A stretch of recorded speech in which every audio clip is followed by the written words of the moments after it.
మహాలక్ష్మి పథకం పేరిట ఆర్టీసీ 100% ఆక్యుపెన్సీతో కళకళలాడుతోందని రాష్ట్ర రవాణా శాఖ మంత్రి పొన్నం ప్రభాకర్ అన్నారు. హైదరాబాద్ లో ఈ రోజు ఎలక్ట్రిక్ బస్సుల ప్రారంభోత్సవం కార్యక్రమంలో పాల్గొన్న ఆయన మాట్లాడారు. ఆర్టీసీ అంటే పేద ప్రజలు ప్రయాణించే బస్సు అని, అందులో పనిచేసే కార్మికుల సంక్షేమం, సంస్థ పరిరక్షణకు ప్రభుత్వం కట్టుబడి ఉందన్నారు. ప్రయాణికుల సంఖ్య పెరిగిన కొద్దీ బస్సులను అందుబాటులోకి తెస్తున్నామన్నారు. చాలా ఉండొచ్చు కోరికలు, ఆకాంక్షలు. ఎప్పుడు కూడా మనిషికి ఆకాంక్షలు, దాని తర్వాత అంబిషన్ అవన్నీ తప్పు కాదు.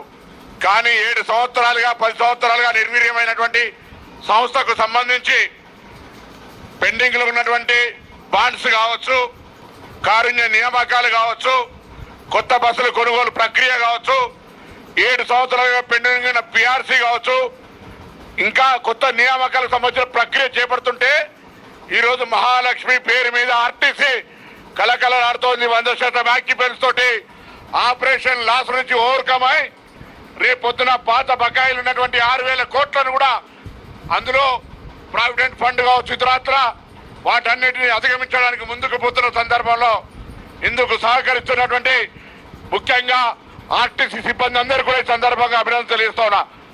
ఆర్టీసీ సిబ్బంది కష్టపడుతూ ఉంది.